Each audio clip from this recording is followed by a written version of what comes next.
এরপরে প্রশ্ন হলো, মৃত বাবা মার জন্য সন্তান কিছু দান করলে বাবা মা কবরে কি সওয়াব পৌঁছাবে? এরপরে প্রশ্ন হলো, অজু ছাড়া সবসময় জিকির করা যাবে কিনা? আমার বাবা অনেক রাগী মানুষ, প্রায় মাঝে মধ্যে আমার মাকে অকথ্য ভাষায় গালিগালাজ করে এবং কখনো কখনো আমার মাকে মারধরও করে।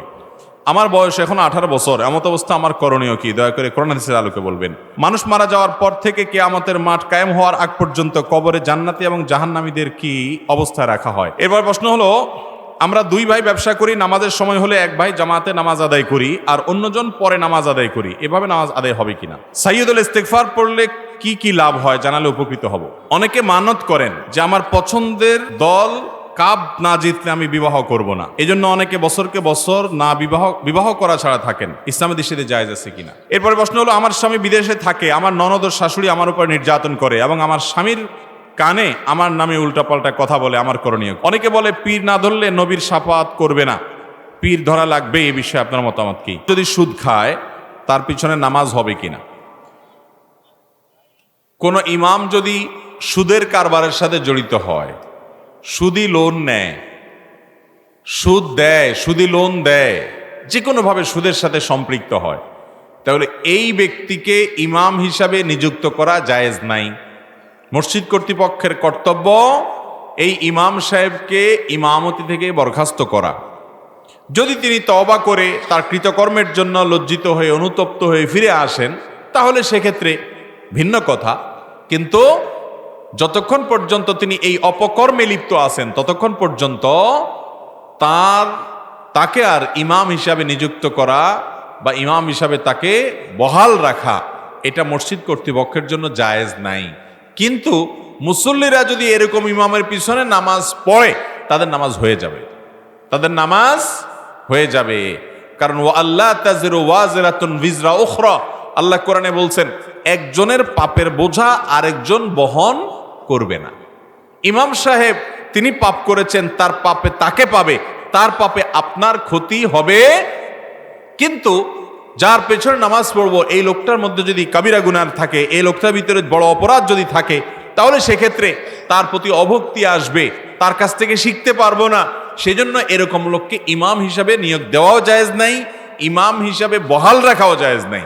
কিন্তু যদি কথার কথা কর্তৃপক্ষ এটাকে গা না করে, তারা ইমাম সাহেবের এই হারাম কাজ দেখেও না দেখার বান করে, তাহলে সেক্ষেত্রে আপনি আশেপাশে অন্য ভালো মসজিদ না থাকলে এই ইমামের পিছনে জামাতের সাথে নামাজ পড়লে আপনার নামাজ আদায় হবে, আপনার নামাজের সমস্যা হবে না। আমাদের অনেক ভাইয়েরা আছেন, শয়তান তাদেরকে ওয়াসওয়াসা দেয়, কুমন্ত্রণা দেয়, বলে যে এই ইমামের পিছনে নামাজ পড়বি, এ বেটা তো হারামে লিপ্ত। ভাইরা আমার, ইমাম যদি গুনাহেও লিপ্ত হয়, সেই অজুহাতে আপনি জামাতের সাথে নামাজ না পড়ে একা একা নামাজ পড়লে সেটা কিন্তু জায়েজ হবে না। হাজ্জাজ ইবনে ইউসুফ অনেক বড় জালেম শাসক ছিল, অথচ সাহাবা একরাম তার পিছনে জামাতের সাথে নামাজ পড়েছে। সে খারাপ, কিন্তু তার বিকল্প নাই। এখন হয় একা একা নামাজ পড়া লাগে আর না হলে তার পিছনে পড়া লাগে, তারপরও তারা একা একা পড়েন নাই। জামাতে নামাজের গুরুত্ব শরীয়তে এত বেশি, ইমাম সাহেব খারাপ, এই অজুহাতে একা একা নামাজ পড়লে গুনাহ হবে। কথা কি বুঝাতে পারছি? অতএব খারাপ ইমামের পিছনে নামাজ পড়লে নামাজ হয়ে যাবে। হ্যাঁ, ইমামের মধ্যে যদি আকীদাগত সমস্যা এরকম থাকে যে সে খারেজেল মিল্লাহ হয়ে যায়, ইসলাম থেকে খারিজ হয়ে যায়, শিরকে আকবর করে, কবরে সিজদা করে, মাজারে পূজা করে, তাহলে তো সে ইসলাম থেকেই খারিজ। এরকম ব্যক্তির পিছনে নামাজ পড়া যাবে না। কথা কি বুঝাতে পারছি? যদি এরকম ইমাম থাকে যে ইমাম হারামে লিপ্ত, তাহলে সেক্ষেত্রে অন্য মসজিদে যাবেন, নিজের আলাদা জামাত করবেন প্রয়োজনে, কিন্তু তাই বলে একা একা নামাজ পড়তে পারবেন না। এরপরে প্রশ্ন হলো, মৃত বাবা মার জন্য সন্তান কিছু দান করলে বাবা মা কবরে কি সওয়াব পৌঁছাবে? অবশ্যই বাবা মার কবরে সওয়াব পৌঁছবে ইনশাআল্লাহ, যদি হালাল টাকা থেকে বাবা মার তরফ থেকে দান করেন।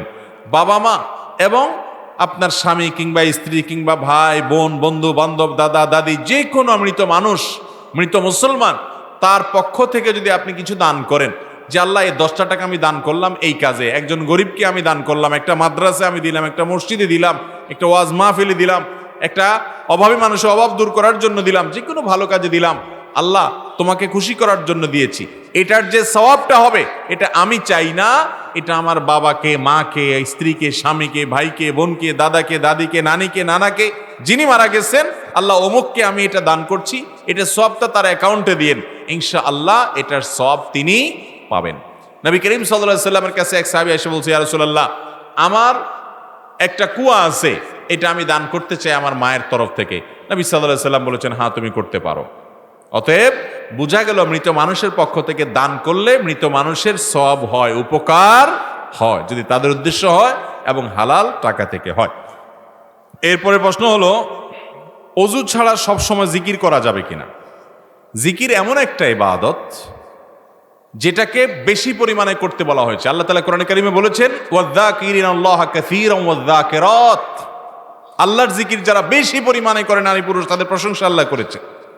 আল্লাহ তাআলা কোরআনে কারীমে নির্দেশ করেছেন, উযকুরুল্লাহা যিকরান কাসীরা, তোমরা আল্লাহকে বেশি পরিমাণে জিকির করো, বেশি পরিমাণে নামাজ পড়ো, বেশি পরিমাণে যাকাত দাও, বেশি পরিমাণে হজ করো, বেশি পরিমাণে অন্যান্য কাজ করো। এরকম কথা কোরআনে আল্লাহ বলেন নাই, কিন্তু এগুলোও বেশি পরিমাণে করা ভালো। কিন্তু আল্লাহ তাআলা আলাদা করে জিকিরের কথাটা বলেছেন পরিমাণে বেশি করো। আমাদের নবী করিম সাল্লাল্লাহু আলাইহি সাল্লামের জীবনকে যদি আপনি ফিল্টার করেন, সুবহানাল্লাহ, দেখবেন প্রতিটা কদমে জিকির। বাসায় ঢুকছেন বিসমিল্লাহ, এবং জামা খুলছেন দোয়া, জামা পড়ছেন দোয়া, খাবার খাচ্ছেন দোয়া, টয়লেটে যাচ্ছেন দোয়া, টয়লেট থেকে বের হচ্ছেন দোয়া, স্ত্রী সহবাসের সময় দোয়া, বাজারে যাচ্ছেন দোয়া, ঘুমাইতে যাচ্ছেন দোয়া, ঘুম ভেঙে গেছে রাত্রে দোয়া, ঘুম থেকে উঠছেন দোয়া, ওযুর শুরুতে দোয়া। দোয়া নাই এমন কোন মুহূর্ত আপনি খুঁজে পাবেন না। ওই যে আল্লাহ বলছেন বেশি বেশি জিকির করতে, এই জিকির আর দোয়া সারা জীবন নবী সাল্লাল্লাহু আলাইহি সাল্লামের ছিল। ভাইরা আমার, যেটা পরিমাণে সবচেয়ে বেশি করতে হয় ওইটা যাতে সব সময় আমরা করতে পারি, এই জন্য আল্লাহ তাআলা জিকিরটাকে এত সহজ করে দিয়েছেন যে বান্দা সবসময় যেন আমার স্মরণ করতে পারে। এই জন্য জিকিরের জন্য অজুও শর্ত না, বিনা অজুতে জিকির করা যায়। অজু সহ করতে পারলে অবশ্যই ভালো, কিন্তু অজু না থাকলেও আল্লাহর জিকির করা যাবে। সুবহানাল্লাহ, আস্তাগফিরুল্লাহ, আলহামদুলিল্লাহ, আপনি যত রকমের জিকির আছে এগুলো বিনা অজুতে করতে পারেন। এমনকি গোসল ফরজ হয়েছে, কোরআন তেলাওয়াত আপনি করবেন না, নিষেধ আছে হাদিসে, কিন্তু আল্লাহর জিকির এটা কিন্তু নিষেধ নেই। কথা কি বুঝাতে পারছি? মনে মনে জিকির, আপনি টয়লেটে মুখে জিকির করতে পারবেন না, মনে মনে জিকির করতে পারবেন। জিকির সর্বাবস্থা করা যায় এমন একটা ইবাদত। মা বোনরা মাসিক অবস্থাতে কোরআন তেলাওয়াত করতে পারেন না, নামাজ পড়তে পারেন না, কিন্তু আল্লাহর জিকির করা নিষেধ না, জিকির করতে পারেন সব সময়। অতএব বেশি বেশি জিকির করার চেষ্টা করবো তো ইনশাআল্লাহ। আল্লাহর জিকির করলে কি হয় ভাই? আল্লাহর জিকির করলে নিজের অন্তরটা এটা সতেজ থাকে, তাজা থাকে, এটা প্রাণ চঞ্চল থাকে। নবী সাল্লাল্লাহু আলাইহি সাল্লাম বলেছেন, মাসালুল লাযী ইয়াযকুর ওয়াল লাযী লা ইয়াযকুর মাসালুল হাইয়্যি ওয়াল মাইয়িত, বুখারীর হাদিস। যে ব্যক্তি আল্লাহর জিকির করে আর যে আল্লাহর জিকির করে না, এদের উভয়ের মধ্যে পার্থক্য হলো জীবিত এবং মৃত মানুষের মতো। আল্লাহ তাআলা আমাদেরকে বুঝার তৌফিক দান করুন। এরপরে প্রশ্ন হলো, আমার বাবা অনেক রাগী মানুষ, প্রায় মাঝে মধ্যে আমার মাকে অকথ্য ভাষায় গালিগালাজ করে এবং কখনো কখনো আমার মাকে মারধরও করে। আমার বয়স এখন 18 বছর, এমত অবস্থা আমার করণীয় কি? দয়া করে কোরআন হাদিসের আলোকে বলবেন।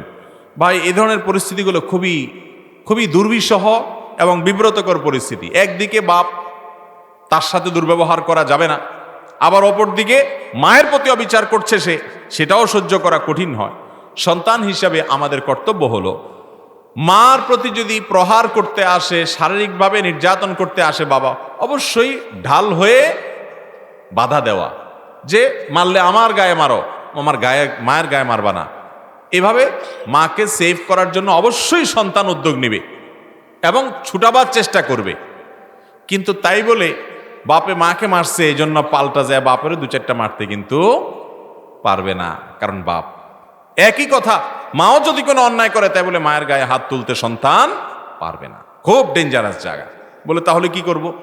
তাহলে আপনি যেটা করবেন সেটা হলো আশেপাশের আলেম ওলামাদেরকে জানাবেন, অন্যান্য আত্মীয় স্বজন মুরব্বীদেরকে জানাবেন, যাতে করে তারা ওনাকে শাসন করে, ওনাকে থামায়। প্রয়োজনে আপনি প্রশাসনের সহায়তা নিতে পারেন, যাতে করে ওনাকে বিরত রাখার জন্য উদ্যোগ নেয়। কিন্তু আপনি নিজে আপনার বাবার সাথে বেয়াদবি করার অধিকার আপনার, খবরদার। এটা বুঝতে হবে। মাকে আপনি সেভ করবেন, বাবাকে আপনি বুঝাবেন, নসিহত করবেন, অনুরোধ করবেন, অনুনয়ন করে বুঝাবেন, পায়ে পড়ে যাবেন, আল্লাহর ভয় দেখাবেন, অন্যদেরকে দিয়ে বুঝাবেন। তাই বলে আপনি নিজে কখনো বিচারের ভার হাতে নিতে পারবেন না। এরপরে প্রশ্ন হলো সালাত, ফরজ সালাতের পর সম্মিলিত মোনাজাত করা যাবে কিনা।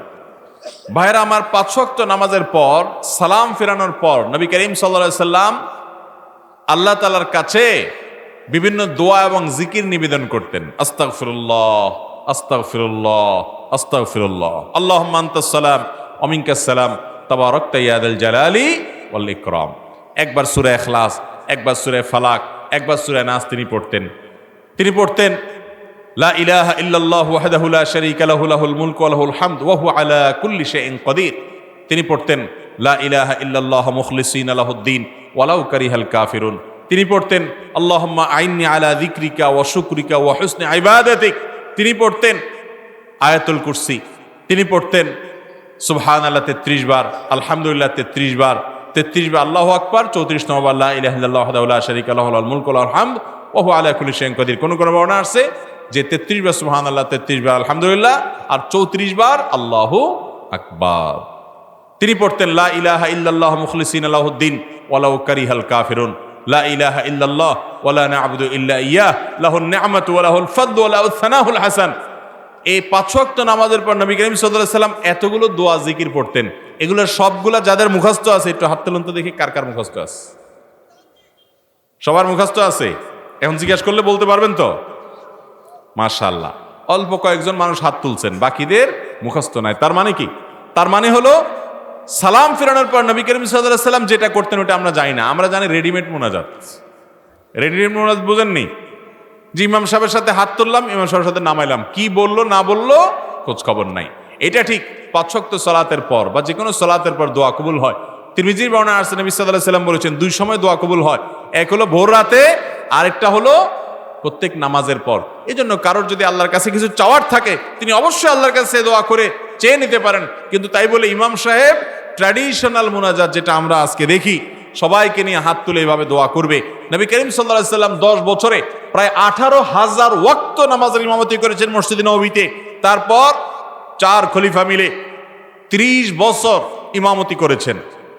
সব মিলে প্রায় 80,000 বার ইমামতি করেছেন 4 খলিফা এবং নবী করিম সাল্লাল্লাহু আলাইহি সাল্লাম। ভাইরা আমার, এই দীর্ঘ এত হাজার হাজার বার ইমামতি করেছেন।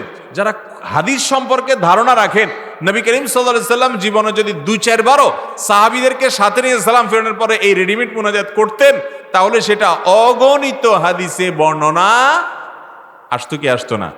সাহাবীরা দেখা বলতেন না যে নবীজি নামাজের পরে সালাম ফিরালেন, এরপর তিনি আল্লাহুম্মা আনতাস সালাম বলার পর হাত তুললেন, আমরা সবাই হাত তুললাম, উনি নামালেন, আমরা সবাই নামাইলাম।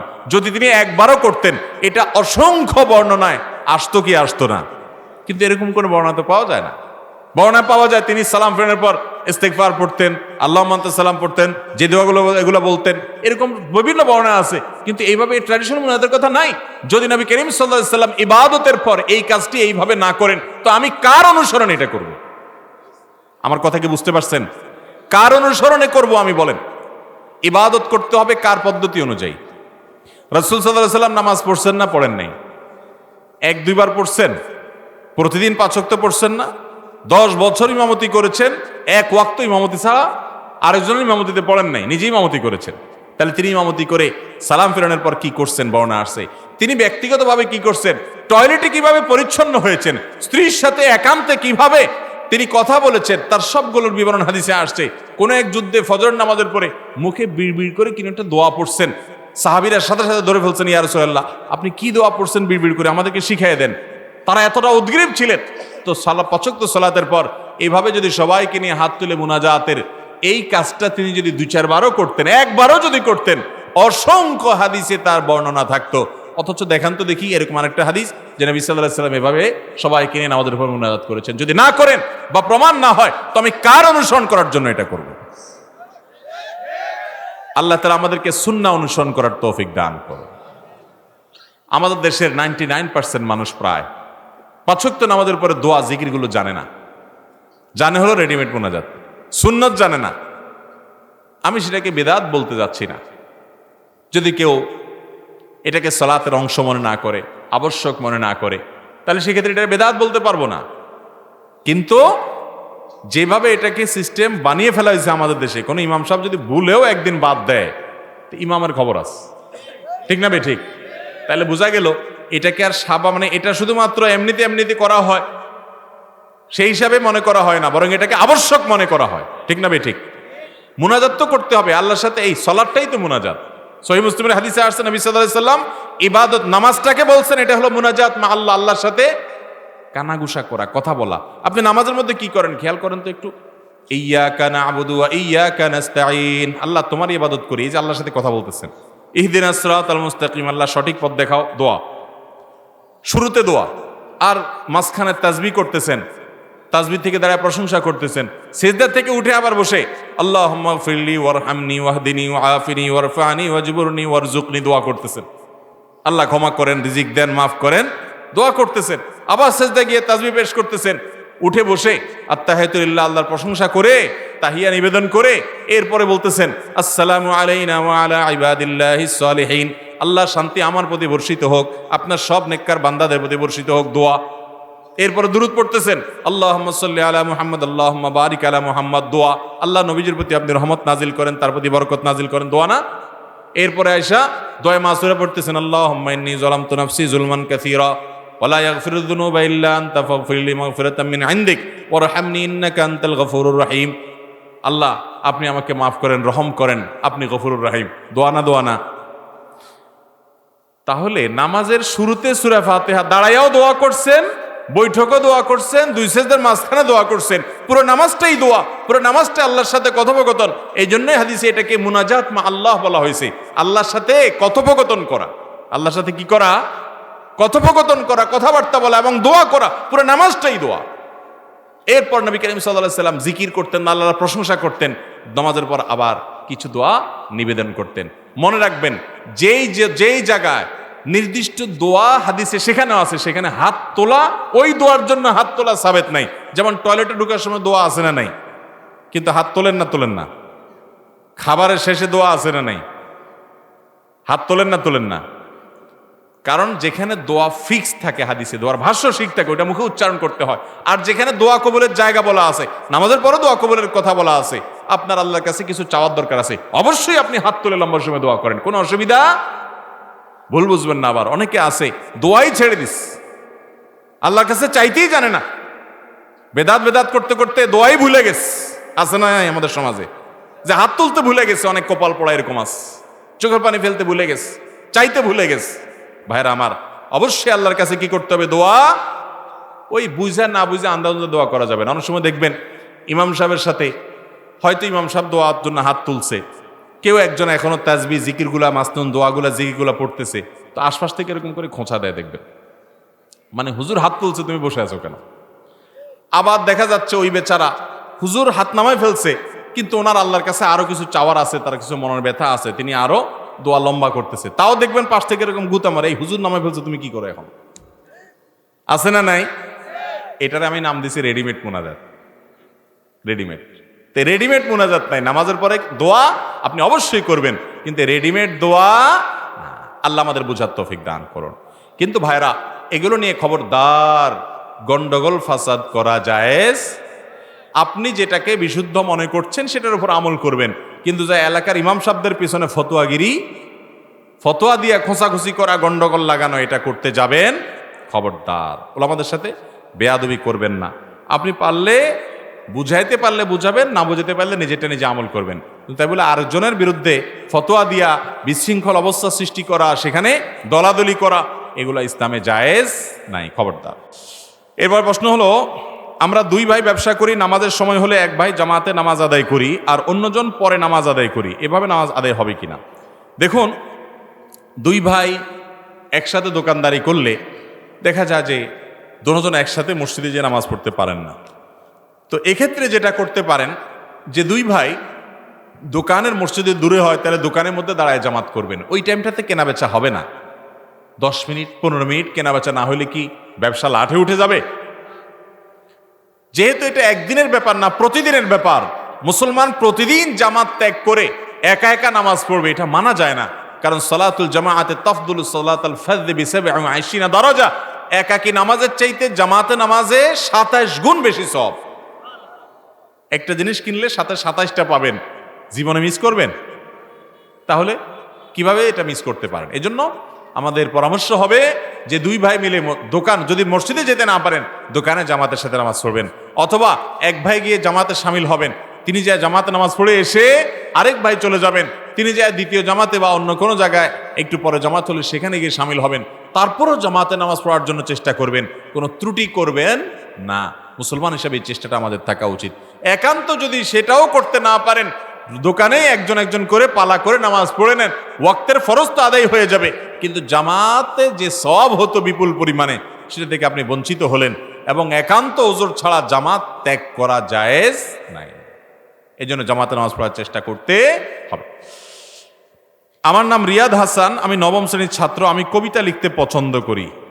অনেকেই বলে কবিতা লেখা ঠিক না, এখন আমার করণীয় কি দয়া করে জানাবেন। ভাই, কবিতার কথামালা যদি ভালো হয়, কবিতার কথার ভিতরে যদি খারাপ কিছু না থাকে, তাহলে সেই কবিতা লেখাতে অসুবিধা নাই। বরং কবিতাতে আল্লাহর প্রশংসা আছে, নবী করিম সাল্লাল্লাহু আলাইহি সাল্লামের প্রশংসা আছে, তার জীবনী চর্চা করা হয়েছে, রচিত হয়েছে, এবং দেশ, মা, বাবা, কোনো কিছু নিয়ে ভালো কিছু লেখা হয়েছে। সেখানে কোরআন হাদিস বিরোধী যদি কিছু না থাকে, তাহলে সেই রকম কবিতা লিখলে কোনো গুনাহ হবে। কোরআনে যে আল্লাহ তাআলা কবিদের সমালোচনা করেছেন, ওয়াশ-শুআরাউ ইয়াত্তাবিউহুমুল গাবুন, যে কবিদের পেছনে পথভ্রষ্টরা হাঁটা ঘোরাফেরা করে, এটা হলো জাহিলি যুগে বেশিরভাগ কবিদের অবস্থা সেটা ছিল, আল্লাহ তাআলা সেটা বলেছেন। অবশ্য এই যুগেও কবিদের মধ্যে বেশিরভাগ কবিরাই দেখা যায় যে কবিতা আর গান যারা লেখে, ওই ঘুরে ফিরে ওই অশ্লীলতা, নোংরামো, বিবাহ বহির্ভূত সম্পর্ক, যৌনতা ছাড়া আর তেমন কিছু খুঁজে পাওয়া যায় না। তো ওইগুলা খারাপ, যেহেতু বেশিরভাগ মানুষ ওইদিকে যায়, সেজন্য এটা সমালোচনা করা হয়েছে। না হলে নবী করিম সাল্লাল্লাহু আলাইহি সাল্লাম তিনি নিজে কবিতা আবৃত্তি করেছেন। আনান নাবিয়্যু লা কাযিব আনা ইবনু আব্দুল মুত্তালিব, তিনি বলেছেন, আল্লাহুম্মা লা আইশা ইল্লা আইশাল আখিরা ফাগফির লিল আনসারি ওয়াল মুহাজিরা। তার সাহাবী হাসান ইবনে সাবিত রাদিয়াল্লাহু তাআলা আনহু কবিতা আবৃত্তি করেছেন, তিনি অনুমতি দিয়েছেন। এজন্য কবিতার কথামালাতে যদি ভালো কিছু থাকে, ওইটা খালি গলায় গাইতে বলতে অসুবিধা, মিউজিকের ব্যবহার ছাড়া ওইটা গাওয়া যায়, লেখাও যায়, যদি কথার মধ্যে কি থাকে, ভালো কিছু থাকে। কি লিখছেন সেটা হলো মূল বিষয়। ওই তথাকথিত প্রেমের কবিতা লিখছেন, তাহলে এটার জন্য গুনাহগার হতে হবে। কারণ বেশিরভাগ এই তথাকথিত প্রেমের কবিতা, এটার নাম প্রেম বলতে আমার ইতস্তবোধ হয়, আমি বলি না, আমার এটা বলতে মুখে বাধে যে বিবাহের আগে নারী পুরুষের যে সম্পর্ক, এটা আবার প্রেম হয় কেমনে? প্রেম তো হলো স্বামী স্ত্রীর মধ্যে যেটা হয় সেটা, ওইটা হলো ভালোবাসা। এটা আবার ভালোবাসা হয় কেমনে?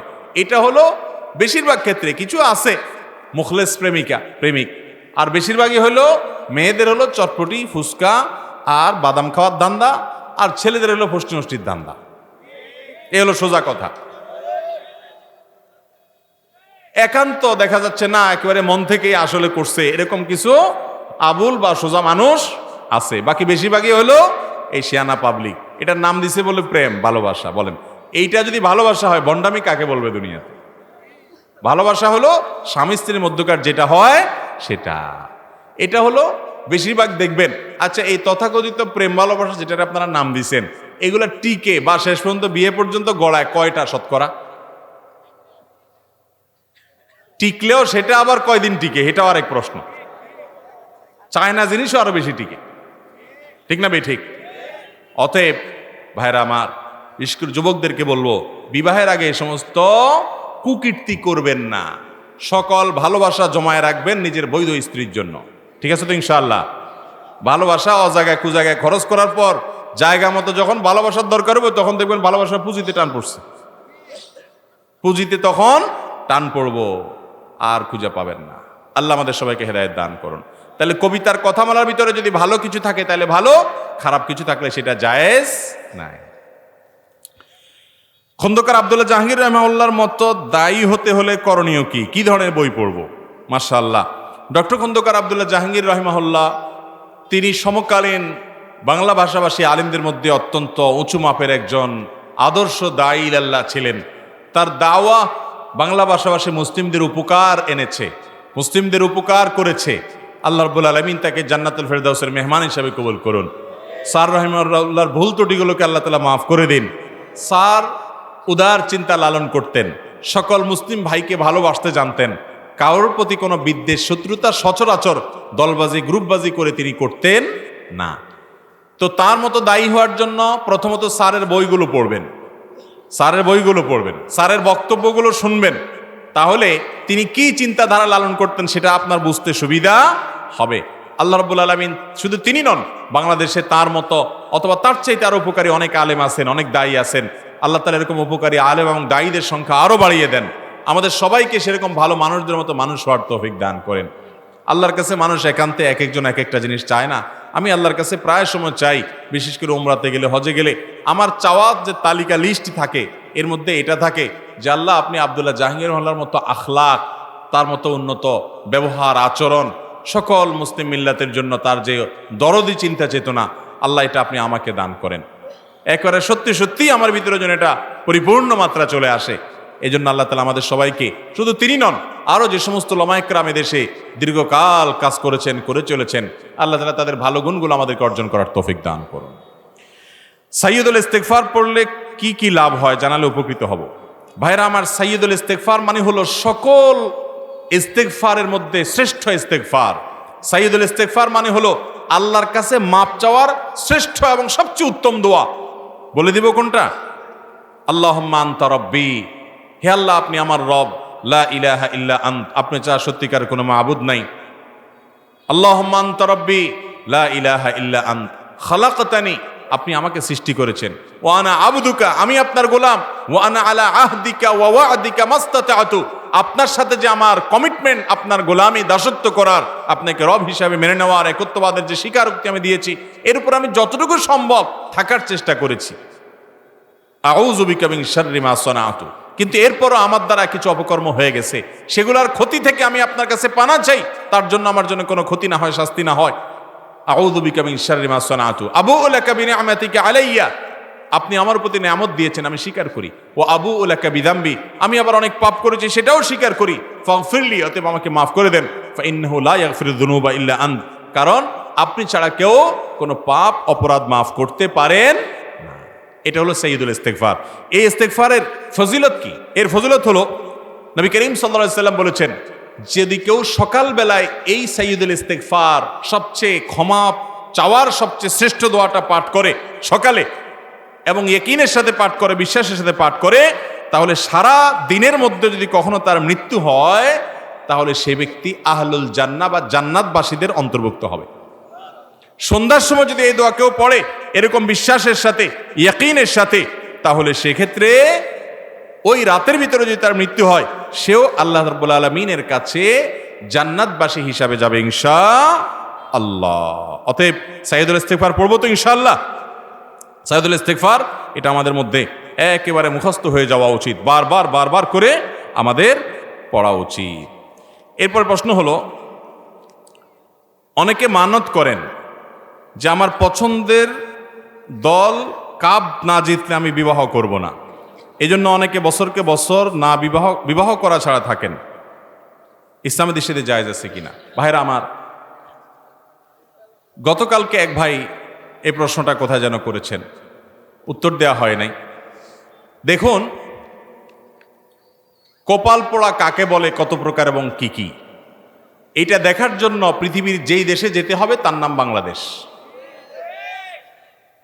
মানে এরকম সন্ন ছাড়া কপাল পোড়া, এরকম অর্থহীন কাজ করা মানুষ দুনিয়ার আর কোনো দেশে আছে বলে আমার মনে হয় না।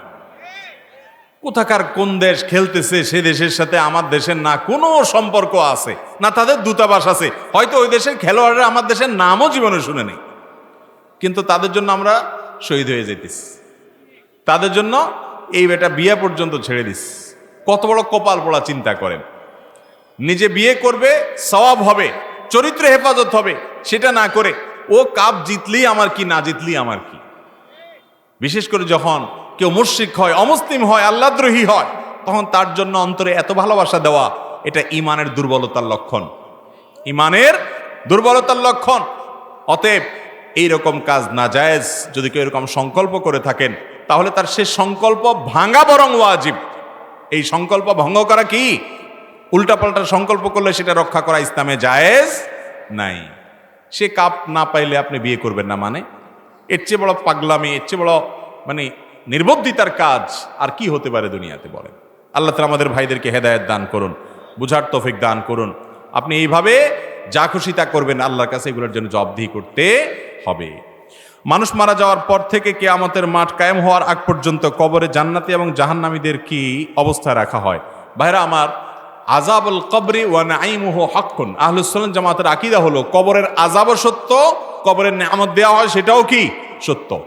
আমাদের দেশে কিছু লোক বাইর হয়েছে ইদানিং, যারা কোরআনে কারীম থেকে কিছু পাইলে শুধু সেটা গ্রহণ করবে, হাদিসের থেকে কিছু প্রমাণ হলে ওনারা সেটা গ্রহণ করবেন না। ওনারা নিজেদেরকে আহলে কোরআন দাবি করে, এরা আসলে আহলে কোরআন না, এরা হলো মুনকিরে হাদিস। আহলে কোরআন যদি হইতো, কোরআনের অনুসারে যদি হইতো, তো কোরআনে আল্লাহ তাআলা তার রাসূলকে বলেছেন, হে রাসূল, আপনার প্রতি জিকির অর্থাৎ কোরআন নাজিল করা হয়েছে লিতুবাইয়িনা লিন-নাসি মা নুযিলা ইলাইহিম, যাতে করে আপনার কাছে যে নাজিল হয়েছে এই কোরআন আপনি মানুষকে ব্যাখ্যা করে করে বুঝাই দিতে পারেন। আল্লাহ তাআলা নবীজিকে দায়িত্ব দিয়েছেন যে কোরআনকে ব্যাখ্যা করে বিশ্লেষণ করে বুঝাই দিবেন। এই কোরআনের যে ব্যাখ্যার বিশ্লেষণ তিনি করেছেন এটাই হলো হাদিস। অতএব এটাকে যদি সে অস্বীকার করে তাহলে সে কোরআনকে অস্বীকার করল। কোরআন আপনি কোত্থেকে পাইছেন? আসমান থেকে জিবরিল এসে আপনারা দিয়ে গেছে? সাহাবীদের মাধ্যমে, তাবিদের মাধ্যমে আপনি কোরআন পাইছেন, ঠিক না বেঠিক? যেই ধারায় আপনি কোরআন পেয়েছেন, যে পাইপলাইন থেকে কোরআন এসেছে, একই পাইপলাইন থেকে হাদিসও এসেছে। হ্যাঁ, হাদিসের ভিতরে শুদ্ধ অশুদ্ধ আছে। এখন আপনি বলবেন যে শুদ্ধ অশুদ্ধ আমি কিভাবে বুঝবো? এই সম্পর্কে মুহাদ্দিসিনে ইকরাম কি করেছেন এই ব্যাপারে যদি আপনার সাধারণ কিছু ধারণাও হয়, তাহলে আপনি বুঝবেন যে সেটাকে দিনের আলোর মতো কিভাবে পরিষ্কার করেছেন, সাদা থেকে কালোকে কিভাবে পার্থক্য করেছেন তারা। অতএব হাদিস অস্বীকার করা গোমরাহি ছাড়া আর কিছু নয়। তবে কবরের আযাবের বিষয়টা শুধু হাদিস দ্বারা প্রমাণিত নয়, কোরআন থেকেও প্রমাণিত। আল্লাহ রাব্বুল আলামিন ইরশাদ করেছেন যে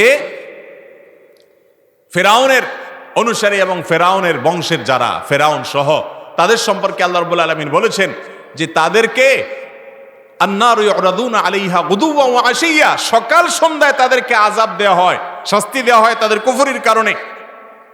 ওয়া ইয়াউমাল কিয়ামাতে আদখিলু আলা ফিরআউনা আশাদ্দাল আযাব, এই যে সকাল সন্ধ্যা দেওয়া হয় এটা তো বর্তমান, আর কিয়ামতের দিন আল্লাহ নির্দেশ হবে তাদেরকে কঠিন শাস্তিতে প্রবেশ করানো, জাহান্নামে প্রবেশ করানো। তাহলে এই আয়াত থেকে বোঝা যায় কিয়ামতের দিন যে আযাব হবে জাহান্নামে বিচারের মাধ্যমে, ওইটার আগে থেকে গুদুওয়া ওয়া আশিয়া, সকাল সন্ধ্যা অর্থাৎ সব সময় এখনই আযাব হচ্ছে। এই আয়াত হলো কবর আযাবের সবচেয়ে স্পষ্ট প্রমাণ। এছাড়া বহু হাদিস এটার সপক্ষে আছে। অতএব এটাকে অস্বীকার করা মূর্খতা ছাড়া কিছু হতে পারে। আল্লাহ আমাদেরকে বুঝার তৌফিক দান করুন। এখন কত লোক কবরে আবার একটা মানুষ মাটির সাথে মিশে গেলে তাকে আবার আযাব কিভাবে দেয়? তার ধ্বংস, তার শরীরটা ধ্বংসাবশেষ হয়ে মাটির সাথে বালুর সাথে মিশে যদি একাকার হয়ে যায়, আল্লাহ তাআলা চাইলে ওর ভিতরে স্বাদ, তৃপ্তি ভোগ করার, কষ্ট বা আপনার পুরস্কার, এটা নেয়ামত ভোগ করার মতো ক্ষমতা আল্লাহ চাইলে দিতে পারেন কি পারেন না? আপনার শরীরটা তো মাটি থেকে তৈরি করেছেন, এই শরীরের ভিতরে যদি আল্লাহ ভোগ করার ক্ষমতা দেন, সেটা শাস্তি হোক আর পুরস্কার হোক, তাহলে তার ধ্বংসাবশেষ মাটির সাথে মিশলেও ওখানেও আল্লাহ তাআলা সেটা ভোগের ক্ষমতা দিতে পারেন। তিনি আলী, তিনি কাদির, সবকিছু করতে সক্ষম। বিধায় যারা এটা ঈমান এটার উপর রাখে না, তারা মূর্খতা ছাড়া আর কিছু তাদের মধ্যে নাই। আহলুস সুন্নাহ জামাতের আকীদা সর্বজন স্বীকৃত আকীদা, বিশ্বাস এটি, যেটি কোরআন হাদিস দ্বারা প্রমাণিত।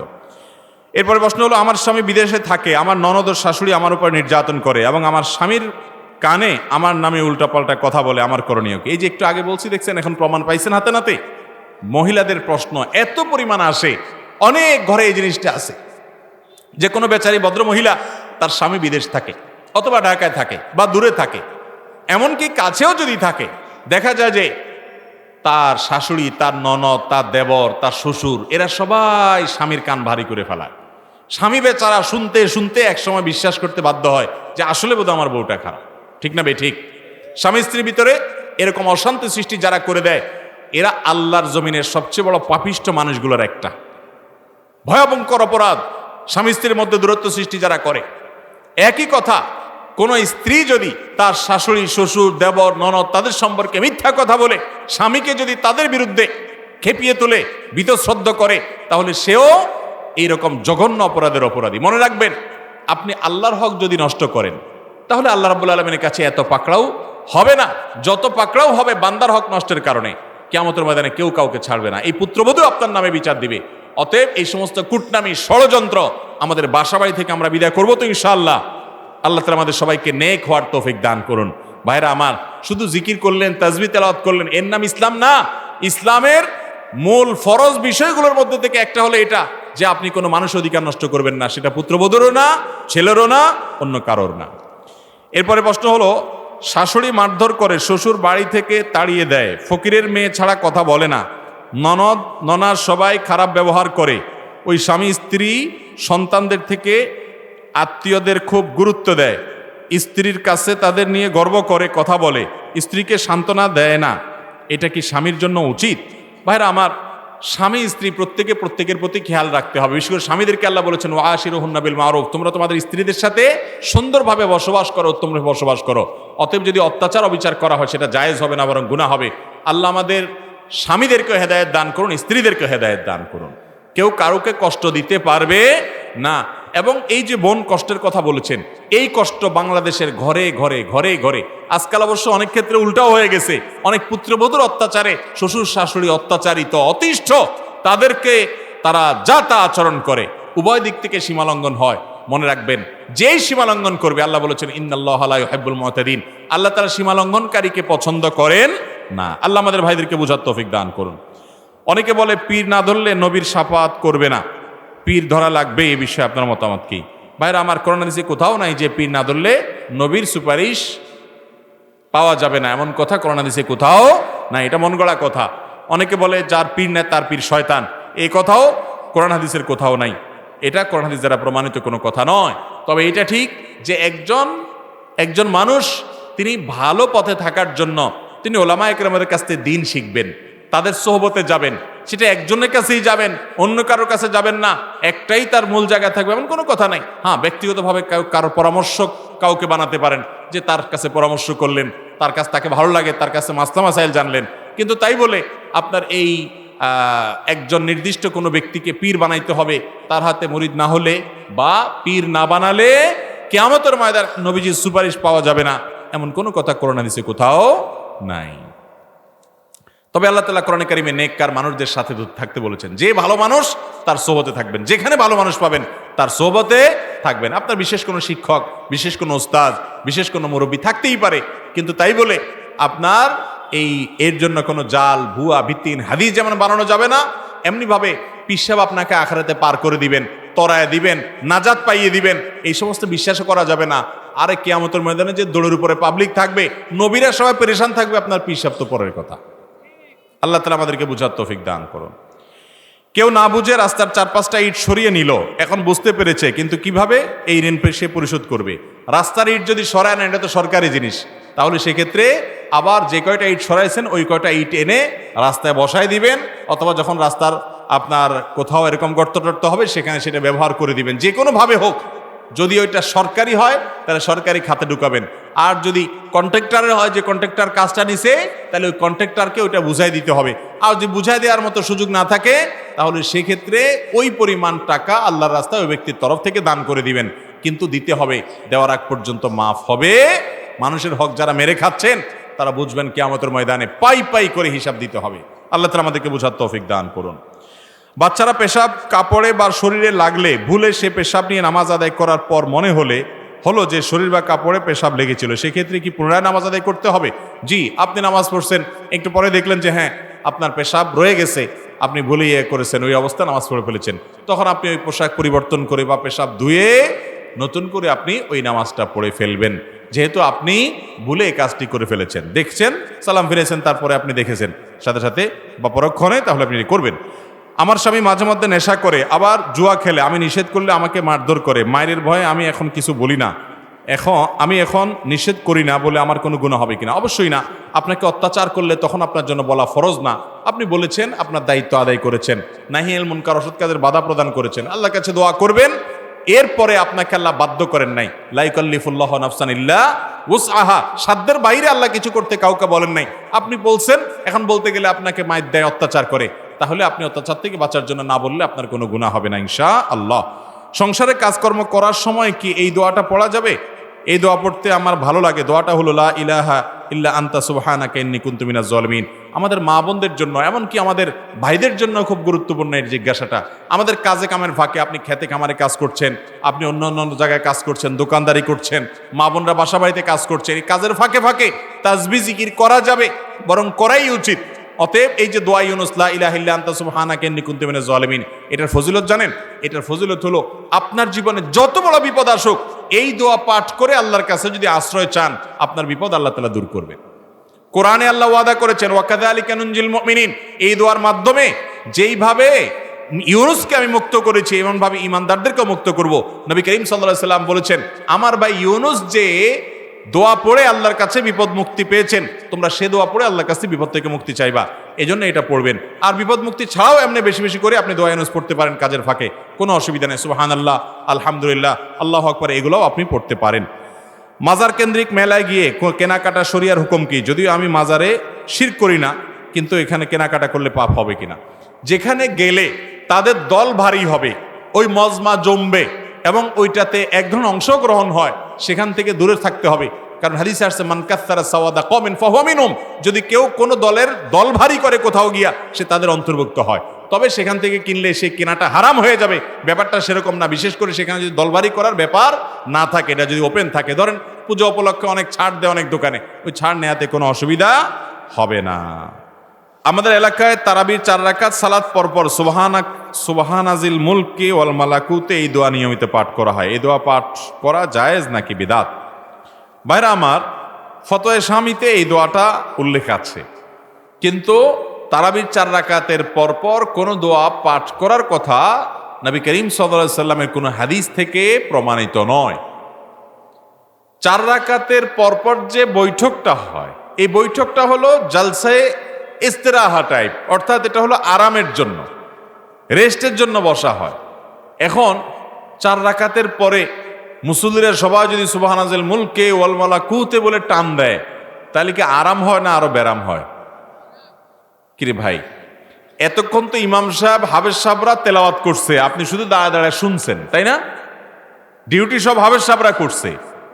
এখন 4 রাকাত পরে যদি সুবহানাজিল মুলকে পড়া লাগে, তাহলে তো এখন ডিউটি আপনার হয়ে গেল, তাহলে তো আরাম হলো না। তাহলে শরীয়তের মাকসাদ, যেটা মাকসাদুশ শরিয়ার খেলাফ হয়।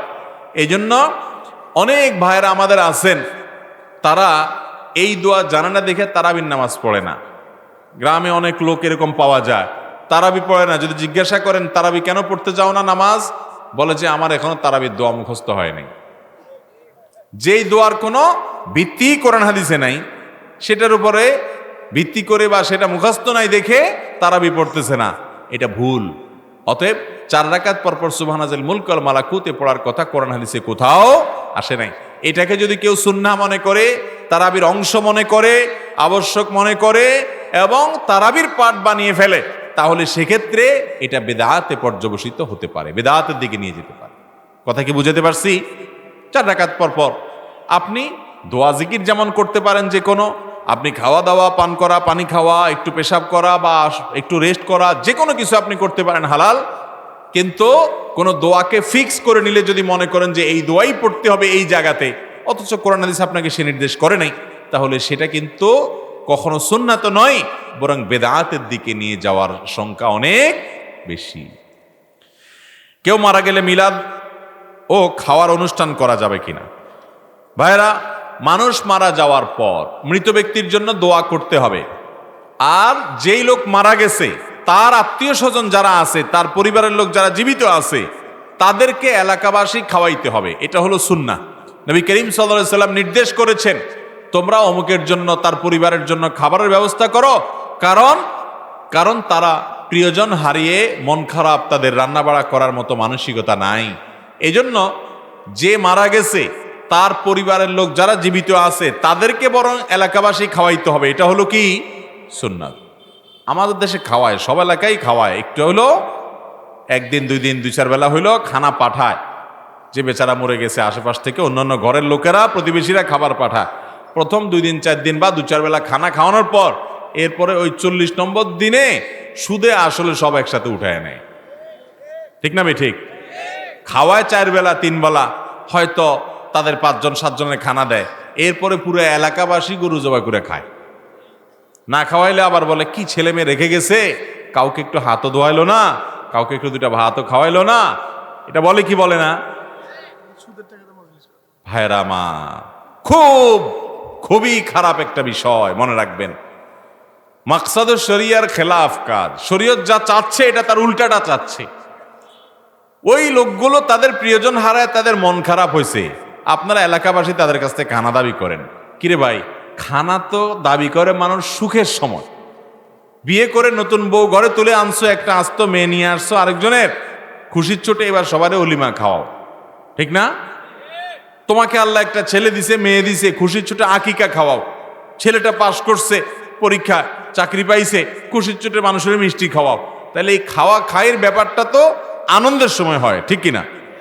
তা আপনার বাবা মারা গেছেন, আপনার মা মারা গেছেন, আপনি এলাকাবাসীকে খাওয়াচ্ছেন বা খাওয়াবেন, তার মানে আপনি খুশি যে বুড়া মরছে, যাক আমি খুশি, এই জন্য সবাই খাওয়াইলাম। ব্যাপারটা এরকম হয়ে গেল না ভাইরা আমার?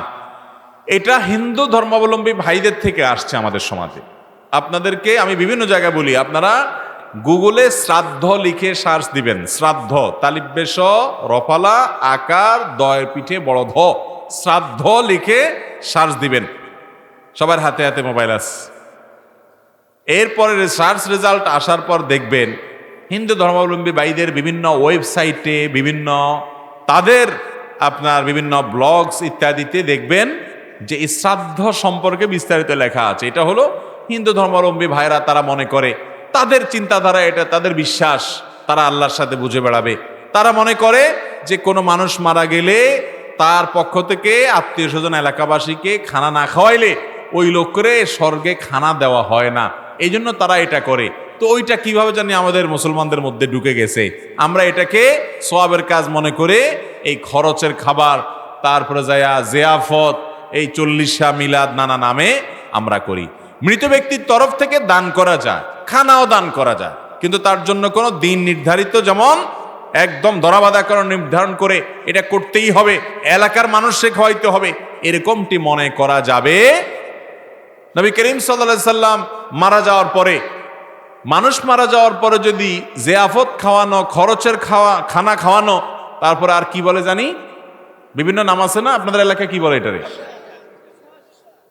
40 7 দিনা 3 দিনা, যাই হোক, এই যে নাম দেয়, এগুলো যদি করাটা ইসলামে থাকতো তাহলে মুহাম্মদ সাল্লাল্লাহু আলাইহি সাল্লামের মৃত্যুর পর দুনিয়ার ইতিহাসের সবচেয়ে বড় জিয়াফত হইতো।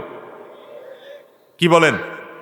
মদিনাতে সাহাবীরা বহু ওট জবাই করে মানুষ খাওয়াইতো, ঠিক না? কিন্তু কোনো জাল হাদিসও পাওয়া যায় না যে আমাদের নবীজির মৃত্যুর পর, ওয়াফাতের পর, তিনি দুনিয়া থেকে যাওয়ার পর সাহাবা একরাম পুরা মদিনাবাসীকে বা নিজেরা গরু জবাই করে খাইছেন, এরকম কোনো কাজ করছেন বলে কোনো জাল হাদিসেও পাওয়া, তাহলে আমরা কোত্থেকে পাইলাম এটা? অতএব এগুলোর বিরুদ্ধে আমরা সোচ্চার হব তো ইনশাআল্লাহ। আপনি আপনার মৃত মা বাবার তরফ থেকে, একজন গরিব মানুষ, তার বাড়িতে টিউবওয়েল নেই, মাশাআল্লাহ, আপনি সেখানে একটা টিউবওয়েল গেড়ে দেন। একজন গরিব মানুষ, তার বাসায় আপনি 1 বস্তা চাল কিনে দেন। আপনি একটা মাদ্রাসাতে কোন নির্মাণের কাজ চলে, সাদকায়ে জারিয়ামূলক কাজ, এটা সবচেয়ে দরকারি, সেখানে আপনি কয়টা ইট কিনে দেন, 2 বস্তা সিমেন্ট কিনে দেন, একটু রড কিনে দেন, কিছু টাকা কিনে দেন, টাকা দেন। মসজিদের মধ্যে কিছু সাদকায়ে জারিয়ামূলক খাতে দান করেন, এরকম কিছু করেন যেটা দীর্ঘদিন টিকে থাকবে, এর সওয়াব তিনি পেতে থাকবেন। একটা ফলদার গাছ লাগান মৃত বাবার তরফ থেকে, যে এই গাছের যত ফল হবে, ফসল হবে, ছায়া হবে, এখান থেকে মানুষ খাবে, পোকামাকড় খাবে, যত প্রাণী আল্লাহর খাবে এবং উপকৃত হবে, এর সওয়াব তিনি পেতে থাকবেন। আল্লাহ, এটার সওয়াবটা আমি তার উদ্দেশ্যে করছি, সাদকা জারিয়ামূলক কিছু করেন। এটা হলো সুন্দর। সেগুলোর খোঁজ খবর নাই, দেখা যায় ওই 40 দিন, 3 দিন, 7 দিন, কুলখানি, অমুকখানি, তমুকখানি, নিজেরা জিয়াফত খাওয়ার যত ধান্দাবাজি আমরা করি, ঠিক না বে ঠিক? নাম হয় গরিবের খানা। কিসের গরিব? গরিবরে বলে তোমরা ফাঁকে থাক, দূরে বয়, চেয়ারম্যান সাহেব আসছে, খেয়ে যাক আগে, ঠিক না বে ঠিক? এই সমস্ত অনুষ্ঠান এমন সুন্দর করে সাজায় গোজায় করে, এটা তো কোনো মানুষ মরা বাড়ি বোঝা যায় না, মনে হয় কোনো বিয়ের অনুষ্ঠান। আল্লাহ তাআলা আমাদেরকে হেদায়েত দান করুন। আবার কোন কোন এলাকা মৃত ব্যক্তির যে পরিত্যক্ত সম্পদ, ওইটা দিয়ে এই অনুষ্ঠান করে, সেটা তো আরো নাজায়েজ কথা। কারণ মৃত ব্যক্তি মারা যাওয়ার সঙ্গে সঙ্গে তার সম্পদের মালিক আর সে নাই, এখন কে মালিক হয়েছে? সব ছেলে মেয়ে ওয়ারিসরা হয়েছে। ওইটা দিয়ে আপনি কোনো কাহিনী মন গড়া করতে এমনিও পারবেন না। বাংলাদেশে যদি আকারে বেদাত সবচেয়ে বড় কোনটা, এটা বের করার চেষ্টা করা হয়, তো আমার মনে হয় সবচেয়ে বড় বেদাত যেটা বাংলাদেশে আকারে সব জায়গায় আছে, এটা হলো এটা। অনেক মানুষ নিজেও জানে যে এটা বেদাত বা এটা ইসলামে নাই, তারপরেও করতে বাধ্য হয়, কারণ না করলে এলাকার মানুষ দুর্নাম করে, বলে যে না এই ছেলে মেয়েগুলো মানুষ না, বাপটা মরে গেল মাটা মরে গেল কাউকে দুটো ভাতও খাওয়ায়নি। এই কথার ভয়ে অনেকে এটা করে। আপনারা একটু খেয়াল করে দেখেন তো আপনাদের এলাকায় হুজুররা কয়জনে এটা করে, একটু খেয়াল করে দেখেন তো। আপনার ইমাম সাহেবের বাবা মারা যাওয়ার পরে এরকম জিয়াফত দিয়া খাওয়া এরকম কয়জন আছে বাইর করেন তো দেখি। অথচ 5 ওয়াক্ত নামাজ আপনিও পড়েন, ইমাম সাহেবও পড়ে, তাহলে বোঝা গেল এখানে একটু ভেজাল আছে। আল্লাহ তাআলা আমাদেরকে সঠিকটা বোঝার তৌফিক দান করুন। সর্বশেষ প্রশ্ন, কারণ রাত হয়ে গেছে অনেক, কোরবানির গরুকে ঔষধ খাওয়ানো যাবে কিনা যা মোটা তাজাকরণ পদ্ধতিতে ব্যবহার করা হয়?